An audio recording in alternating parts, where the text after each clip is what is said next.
kwa ufasaha. Kutokusaini maadili. Kanuni ya sheria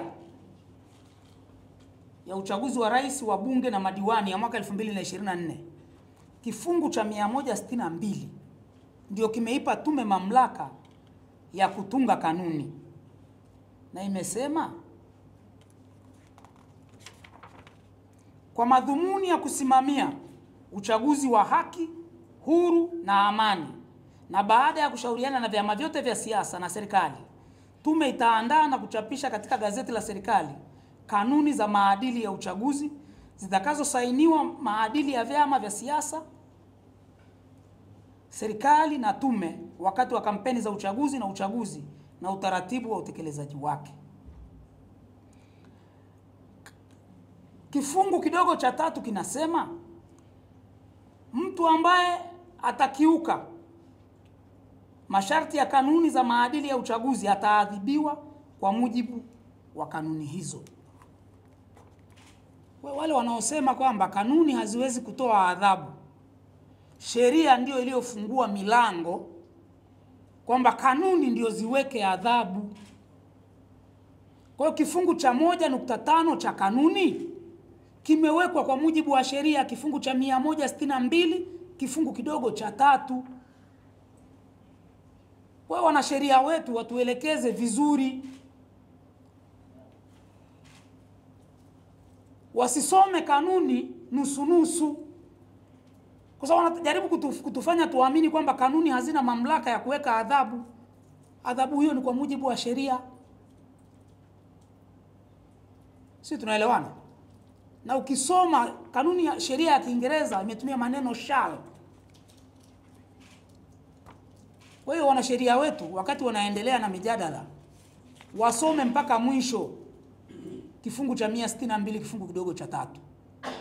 Waunganishe na katiba ibara ya 74 kifungu kidogo cha 12 ambacho kinasema maamuzi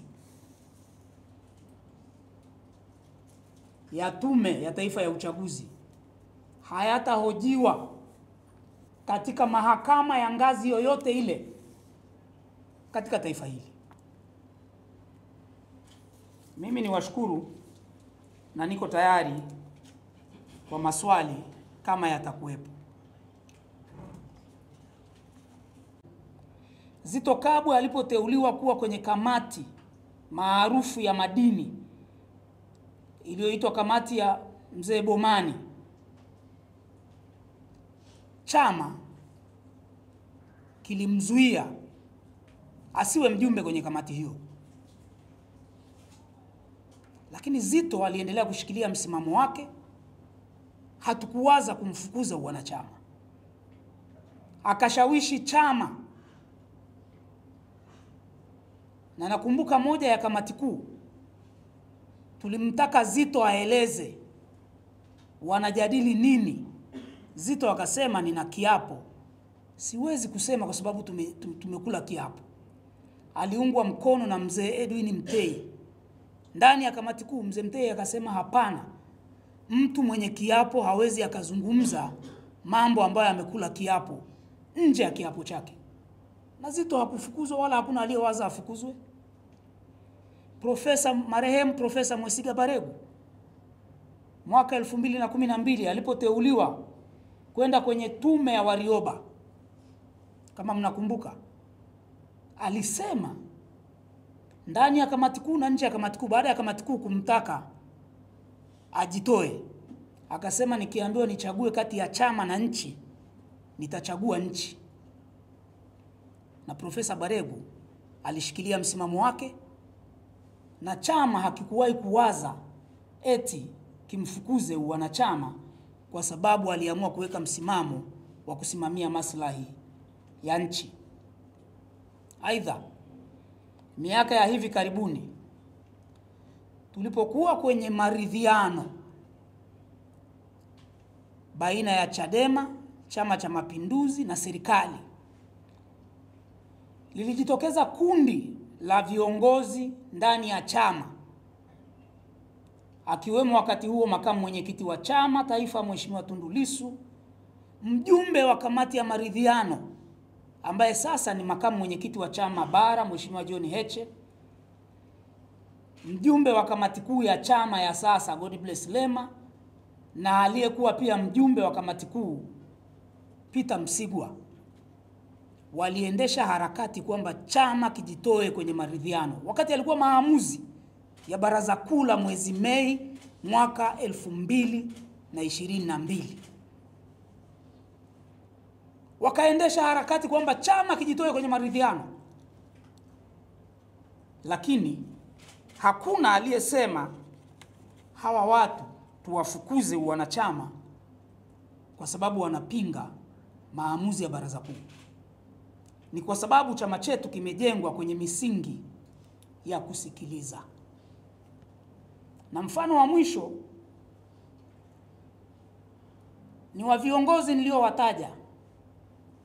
Walipinga hadharani operesheni ya chama ya GF, Grassroots Fortification, na kupuuza kabisa kazi zilizofanywa na walioitwa JOCO, Jimbo Operation Commander, ambao walifanya kazi kubwa na ngumu kweli kweli katika taifa hili.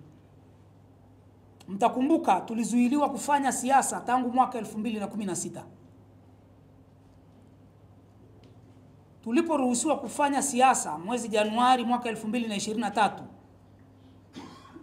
tulikuwa tumeshafika mwaka wa uchaguzi wa ndani ya chama. Ikabidi, kwa sababu chama kilishapooza huko chini, tuanzishe operation ya GF, Grassroots Fortification, kungomesha chama kule chini mashinani. Tukateua watu walioitwa majoko. Operation hii iliendeshwa na naibu katibu mkuu bara wakati huo, ndugu Benson Kigaila. Tangu mwaka 2023 Kigaila hakuwahi kurudi kwenye familia yake, mpaka mapema mwishoni mwa mwaka 2024 mwezi Disemba ndio alimaliza operation kanda ya kaskazini. Hakuwahi kurudi. Lakini viongozi hao niliowataja walipinga operation hiyo hadharani na waziwazi. Hakuna aliyesema au kupendekeza tuwafukuze wanachama. Kwa leo watu wanaosema kwamba G55 wafukuzwe wanachama ni watu waliokosa uvumilivu ambao umejengwa kwa miaka mingi na Chama cha Demokrasia na Maendeleo, Chadema, na ndio utamaduni wetu wa kukosoana kwa hoja, kusikiliza hoja. Tuna utamaduni wa kupima uzito wa hoja. Kwa hilo tumeona kwamba tuliseme, kwa sababu ni utamaduni ambao unamea ukishereheshwa na matusi ya kutosha. Yaani leo ukisema chochote hata cha kushauri chama kinyume na kile ambacho wanataka kusikia, my friend, matusi ni mengi kupindukia. Kwa hiyo tunakishauri tena chama, utamaduni huo, njia hiyo wanayotaka kuchukua sasa, haitakiacha chama chetu salama. Waachane nao, kwa sababu sio utamaduni wa Chama cha Demokrasia na Maendeleo, Chadema, ambacho tunatakiwa tuwafundishe wenzetu waige utamaduni huo. Leo kama ukikosolewa ndani ya chama unawaza kufukuza wanachama wako, tena watiania wa ubunge waliogombea 2020 ambao wamekifanya chama hiki leo kinapata ruzuku, kisa wanatoa maoni na mawazo mbadala. Hivi ukipewa dola utasikiliza sauti za wapinzani wako kweli? Kama leo huna dola unawaza silaha ni kufukuza, hivi siku akipewa dola itakuwaje?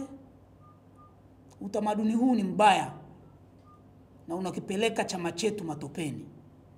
Kwa hiyo tunaendelea kushauri viongozi wetu wawe tayari kusikiliza maoni na mawazo mbadala.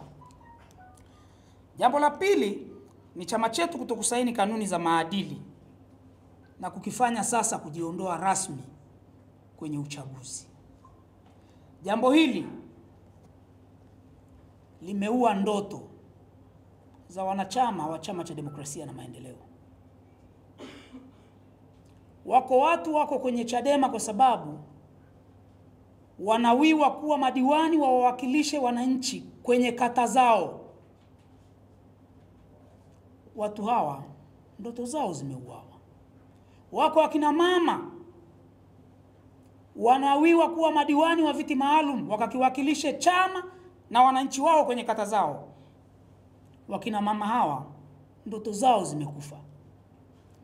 Wako watu wanataka kuwa wabunge kwa kutokusaini kanuni.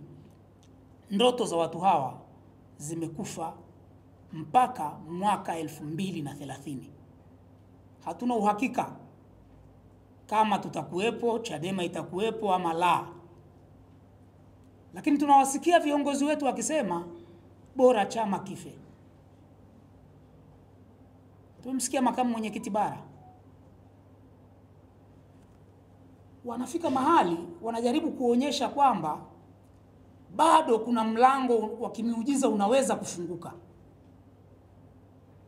Tumemsikia mwanasheria mkuu wa chama akisema wanaweza bado kwenda kushiriki uchaguzi. Kanuni kifungu cha 1.5 kinasema wazi, chama kisichosaini maadili hakitakuwa na haki ya kushiriki uchaguzi. Kanuni zimeshakuwa gazetted, zimechapishwa kwenye gazeti la serikali. Sasa ni rasmi kwamba Chadema haitashiriki uchaguzi mkuu wa 2025. Watu hawa waliokuwa na ndoto za muda mrefu na wengine wamekitumikia chama hiki kwa miaka mingi, ndoto zao zimeuawa kwa sababu tu ya kiburi cha viongozi wetu. Pale awali nimesema viongozi wa dini, Pasaka yote hii wote wanaunga mkono mabadiliko, reforms. Lakini hakuna mmoja aliyesema tukazuie uchaguzi. Wote wanatuhimiza waumini tukashiriki uchaguzi, lakini wanaitaka serikali ihakikishe uchaguzi unakuwa huru na wa haki. Ndicho walichosema, si ndio? Sasa sisi kiburi chetu kinatuambia tutazuia uchaguzi. Tukiulizwa tutazuiaje, tunasema tutaingia barabarani. Tukiulizwa watu wasipojitokeza na unaingia barabarani, unampinga nani? Kwa sababu wakati wa uchaguzi siku hiyo watakuwepo wananchi ambao wanakwenda kupiga kura. Sasa sisi tunaotaka kwenda kuingia barabarani tunaenda kuzuia hawa wananchi? Kwa sababu huo ndio ukweli. Nchi hii sio ya chama kimoja, kwamba wananchi wote ni Chadema. Wako wa vyama vingine wanaenda kwenye uchaguzi. Unaposema tuingie barabarani kwenda kuzuia uchaguzi, unakwenda kuwazuia hawa wananchi wanaokwenda kupiga kura, unakwenda kumzuia nani? Kwa sababu huko barabarani utakutana na wale wa vyama vingine wanaenda kwenye kupiga kura. Wewe unaenda kumzuia yupi? Unataka kuzuia tume, utaikuta wapi tume siku hiyo barabarani? Hiyo tume haitakuwepo huko barabarani. Tume itakuwa kwenye vituo. Sasa unaenda kumzuia nani? Tunajidanganya kwamba tunaweza kwenda kuzuia hao wananchi haki yao ya kwenda kupiga kura, jambo ambalo halitawezekana na sio rahisi kama tunavyofikiria. Ndugu zangu, tuliposhauri chama kikasaini, tulikuwa tunafahamu madhara ya kutokusaini. Kwa sababu kundi la G55 linaundwa na watu ambao wamewahi kugombea ubunge katika nchi hii, na wengine wamewahi kuwa wabunge kwa miaka 15. Wako G55, wametunga sheria, wanafahamu kanuni. Kwa hiyo sio kundi la watu ambao wanasema bila kuwa na ufahamu na uelewa.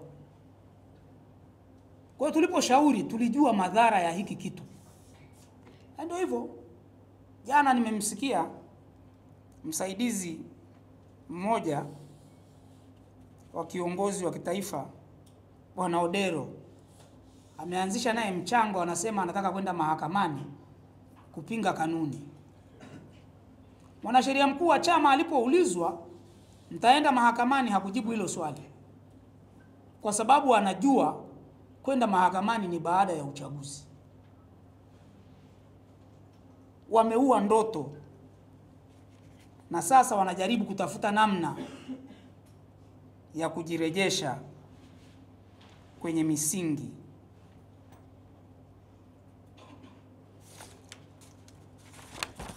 Ndugu zangu, chama chetu cha Chadema kwa muda mrefu tangu kilipofanywa mabadiliko makubwa mwaka 2006 na kabla ya hapo mwaka 1993 kimejengwa kwenye misingi ya kimapambano. Hatujawahi tangu tusajiliwe kukimbia mapambano, na hasa ya uchaguzi. Katika mazingira magumu sana, mwaka 93 chama ndio kimeundwa. Tulishiriki uchaguzi mdogo kule Kigoma na Dr. Amani Walid Kaburu, pamoja na mizengwe yote iliyofanywa na serikali ya wakati huo. Rais Mwinyi akatumia ndege ya serikali kwenda kufanya kampeni na magari ya serikali. Hatukujitoa wala kukimbia. Tukashinda, hawakututangaza, tukaenda mahakamani, mahakama ikatengua ule uchaguzi. Hatukuwahi kusema hatushiriki. Mwaka 93 chama chetu kimejengwa katika mapambano. Uchaguzi mdogo wa Tarime mwaka 2008 ulikuwa wa mapambano kweli kweli. Hatukuwahi kusema tukimbie uchaguzi. Uchaguzi mdogo wa Arumeru Magharibi mwaka 2012, kiongozi wetu Bwana Mbwambo alichinjwa kwa chainsaw, shingo ikakatwa kwa chainsaw. Hatukusema tukimbie mapambano. Leo viongozi wetu wanasema kwenda kwenye uchaguzi ni kupeleka watu wakauawe. Lakini twendeni tukazuie uchaguzi. Ni mapambano yapi yatakayomwaga damu? Sisi wa Chadema tutakapoanza kuwazuia wanachama wa vyama vingine na wananchi wanaohimizwa na viongozi wao wa dini kwamba wakashiriki uchaguzi, si mapambano ya wenyewe kwa wenyewe hayo? Ni wapi damu itamwagika zaidi? Tunataka hili Watanzania walitafakari na liwaingie. Tusipende kupeana maneno malaini ya uongo hivi. Leo baada ya chama kujitoa kwenye kushiriki uchaguzi, viongozi wa chama wanahaha, wanawaambia wana Chadema huko kwamba subirini, tunaweza kupata fursa ya kusaini. Tunasubiri huo muujiza, kwa sababu wako watu kwa maelfu na wengine wameshaanza kuondoka kwenye chama. Ndugu zangu, tumesikia kule Ruvuma madiwani wameondoka. Tumesikia kule Arumeru aliyekuwa mtiania wa ubunge mmoja wapo ameondoka kwenye chama. Na wengine wanauliza tufanye nini? Kwa sababu wako wanachama wengi wa Chadema wenye ndoto za kuwatumikia wananchi wa maeneo yao. Wako madiwani 85 wakata wanauliza, kwa sababu tayari ni madiwani, wanaamini wamefanya kazi nzuri ya kuwawakilisha wananchi wao, kwa hiyo wanaweza kuchagulika tena. Wafanye nini? Wito wetu, tunawaomba watulie kwa sasa. Wakati tukiendelea kutafakari pamoja na chama chetu, tunawasihi na kuwashauri watiania wenzetu wote wa ubunge udiwani na uraisi watulie ndani ya Chadema, wasifanye maamuzi ya haraka na ya hasira, wasihame chama wala wasikate tamaa za kuendelea na shughuli za kisiasa kwa wakati huu, kwani hata sisi tulioko mbele mnaotuona wa G55, watu wanafikiri G55 ni ya Mrema. Mimi nimetangulizwa tu, ninazungumza kwa niaba ya watu, na ndio maana ndugu zangu waandishi wa habari mtaniwia radhi. Wale mnao nitafuta binafsi nije kwenye interview na wakwepa sana, kwa sababu ninayosema sio yangu binafsi. Ninazungumza kwa niaba ya kundi kubwa. Tunashauriana kabla ya mimi kuja kuyasema. Kwa hiyo ninayosema sio yangu. Hata wale wanachama na viongozi wa Chadema wenye hasira na mimi mnanikosea tu. Kwa hiyo sisemi ya kwangu. Mimi ni speaker tu. Nazungumza kwa niaba ya kundi kubwa. Kwa hiyo wanachama wenzetu tunawasihi watulie kwa muda, wasifanye maamuzi, tuendelee kushauriana. Tunaendelea kushauriana na makundi mbalimbali ya wadau wa demokrasia wenye nia na kupata njia nzuri, halali na yenye tija zaidi itakayowezesha watu kutimiza ndoto zao, matamanio na matumaini ya Watanzania, kupata viongozi wawakilishi mbadala kutoka katika kundi kubwa la wanasiasa na viongozi mahiri wa Chadema. G55 inaamini kwamba bado wana Chadema wenyewe tunao uwezo na uhakika wa kupata ufumbuzi wa ndani wa changamoto zote za kidemokrasia zinazotukabili. G55 tutatoa taarifa ya kina zaidi kuhusiana na jitihada hizi tunazoendelea nazo hivi karibuni. Kwa hiyo tunawasihi wanachama na viongozi wa Chadema, hebu watulie. Hivi karibuni tunaposema sio muda mrefu sana,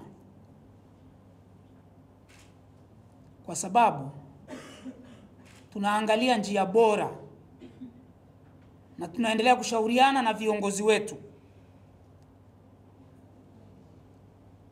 watushauri namna nzuri ya kukishikilia chama chetu kisiparanganyike. Kwa hiyo leo tumewaita tuwaeleze haya kwa uzito, na tuwaombe sana waandishi wa habari mliafikishe kwa uzito huo huo, kwa sababu kama taifa tuko mahali ambapo sio pazuri sana na kama chama. Asanteni sana kwa kunisikiliza, na naomba nimalizie jambo moja. Kuna kitu kinasemwa ondoa kwenye uchaguzi, na tuliwashauri mapema twende kwenye uchaguzi. Usipokwenda kwenye uchaguzi, tafsiri yake ni kwamba unamsusia. Ukimsusia nyani shamba la mahindi utavuna mabua. Tukasema twende kwenye uchaguzi ili hawa watu wasipite bila kupingwa. Sasa tujiulize, sisi tunaotaka tukapambane na CCM na wenzetu wenye mwelekeo wa kutaka CCM ipite bila kupingwa, yupi anaweza kuwa amehongwa? Kwa logic ya kawaida ungetarajia wanaotaka kuiachia CCM ipite bila kupingwa ndio wangeweza kuwa wamehongwa. Lakini sisi hatutaki kusema hivyo, kwa sababu tunajua hizi ni tofauti za nini? Za kifikra. Kwa hiyo tunakisii chama chetu kisimame kwenye hoja, kiitazame nia njema ya ushauri tuliokuwa tumetoa. Ushauri wetu ulikuwa na nia njema sana.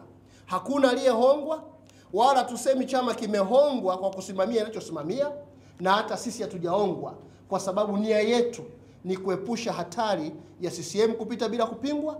Nia yetu ni kuepusha ndoto, matarajio, matumaini ya Watanzania ambao siku zote wamekuwa wanahitaji kuongozwa na chama na sauti mbadala bungeni na kwenye vyombo vya maamuzi vya serikali. Kwa hiyo hii mchezo wa kutumiana, kupakana matope, si utamaduni na sio msingi mzuri wa hoja na demokrasia ndani ya chama chetu.